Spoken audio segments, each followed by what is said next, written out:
ప్రయోజనం ఇంతేనా? ఉత్తరక్షణ ప్రయోజనాలు కూడా ఏమైనా ఉంటాయా? ఆర్యా ద్విషతి అని దుర్వాసో మహర్షి చేశారు. నిన్న రోజున చెప్పానే, మహానుభావుడు అమ్మవారిని ఇలా ఎదురుకుండా చూస్తూ స్తోత్రం చేశారు.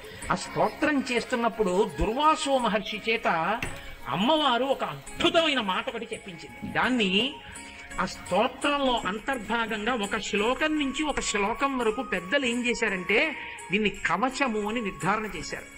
ఆ శ్లోకాలు విన్నా, ఆ శ్లోకాలు పలికిన ఉత్తరక్షణ ప్రయోజనం వస్తుంది. దీన్ని సాధారణంగా ఏం చేస్తారంటే ప్రతిరోజు ఇంట్లో యజమాని చదవాలి. ప్రతిరోజు యజమాని చదువుకుంటూ ఉండాలి. యజమాని చదివినా ఎప్పుడైనా తన వారికి ఆపదొస్తోందేమో అని భయం వేసినా స్నానం చేసి ఇది ఒకసారి చదువుకోవాలి. ప్రతిరోజు యజమాని చదువుకోవలసింది కవచం, ఉపదేశం తీసుకుని.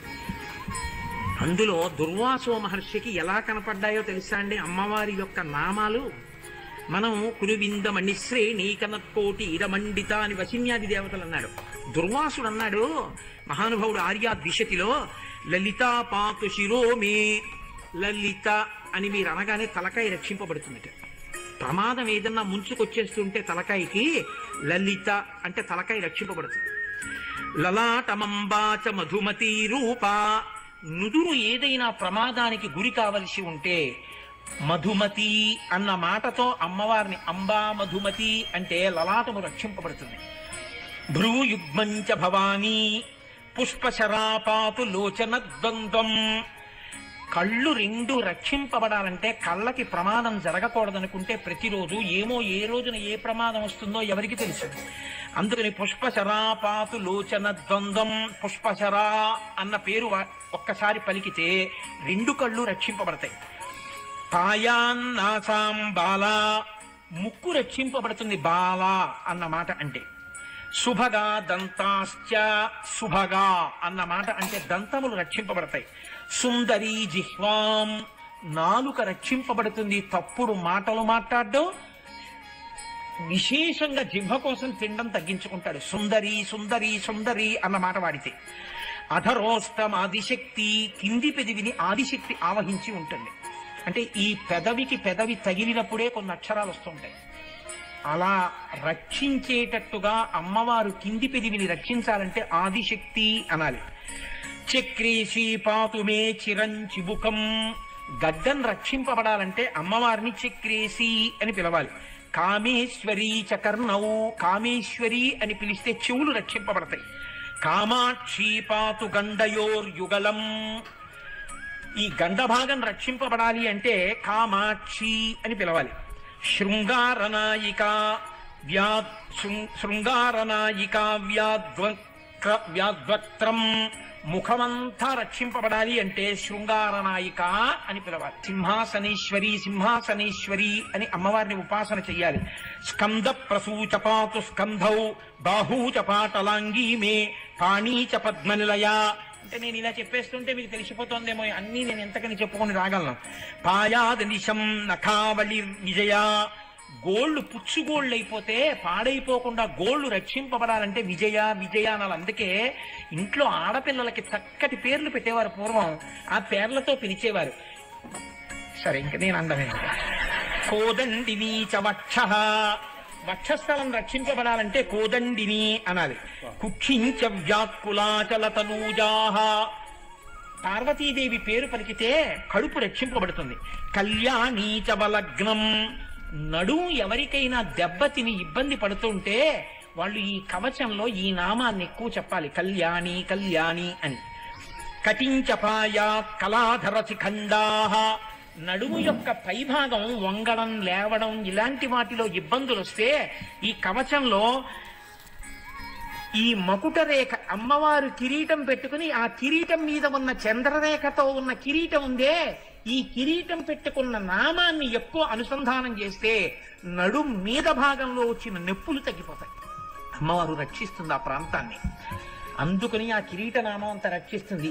ఇది వంగి లేవలేకపోతున్నాడు అనుకోండి, పోట్లు అనుకోండి, ఇక ఏ ఉపాసనకి పనికిరాడు. కూర్చోలేడు నిప్పి, నించోలేడు నిప్పి, కూర్చోలేకపోతున్నానని వచ్చి అంటాడు. ఆ నిప్పుల నుంచి రక్షణ ఆ నామం వచ్చేస్తుంది. ఊరుద్వయంచపాయాదుమా, ఉమా అంటే త్వరలు రక్షింపబడతాయి.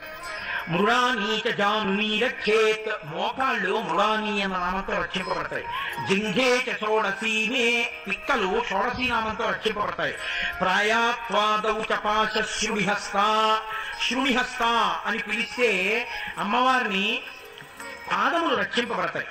అలాగే ప్రాత పాతు పరమాం దేవి అనుకుంటూ నిద్రలేస్తే ఉదయకాలమునందు ప్రమాదం రాకుండా ఉంటుంది. మధ్యాహ్నే పాతు మణిగృహాధీశ, మణిగృహాధీశ అంటే మధ్యాహ్న కాలమునందు రక్షింపబడతారు. శర్వాణ్యవతు చ సాయం, సాయంకాలం అవగానే శర్వాణి అని ఒకసారి అనుకుంటే సాయంకాలంలో రక్షింపబడతాడు. పాయాద్రాత్రౌ చ భైరవి సాక్షాత్, రాత్రి అవగానే చీకటి పడగానే ఒకసారి భైరవి అనుకుంటే రాత్రి వేళ రక్షింపబడతాడు. భార్యాం రక్షతు గౌరీ, గౌరీదేవిని ఒక్కసారి పూజా మందిరంలో యజమాని రోజు ఈ కవచం చదివితే, గౌరీ ఈ శ్లోకాలను చదివితే చాలండి, చదువుతుంటే గౌరీ అనడం వల్ల భార్య రక్షింపబడుతూ ఉంటుంది. అలాగే పాయా పుత్రాంశ బిందు గృహపీఠ, కొడుకులు కూతుళ్ళు రక్షింపబడతారు. రోజు యజమాని పూజా గృహంలో బిందు గృహపీఠ అనోసారంటే. అలాగే శ్రీ విద్యాచ యశోమే, శ్రీ విద్య అని పిలిస్తే, మా గోపి గారి కూతురు పేరు శ్రీ విద్య, శ్రీ విద్య అని పిలిస్తే మంచి కీర్తివంతుడు అవుతాడు. అందుకే మా గోపి గారికి అంత కీర్తి అనుకుంటాను, అనురాధ గారికి. శీలం చావ్యాచిరం మహారాజ్ఞి, ఎవరైనా సరిగ్గా నడువడి లేక పాడవుతున్న వాళ్ళు ఉంటే యజమాని రోజు ఇది చదివితే ఇంట్లో వాళ్ళ ప్రవర్తన చక్కదిద్దబడుతుంది. ఎందుకని మహారాజ్ఞి అన్న పేరు అనుసంధానం చేస్తే శరీరటువంటి నడువడు వస్తుంది.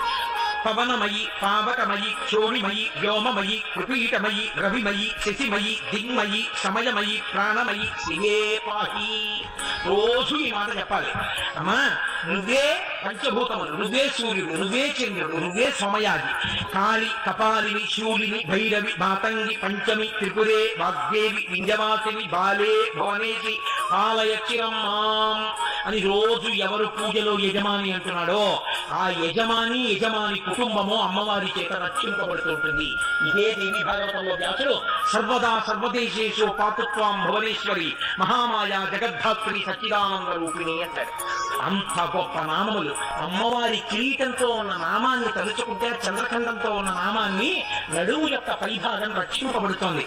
ఇది శరీరములకు సంబంధించినటువంటి ప్రయోజనం.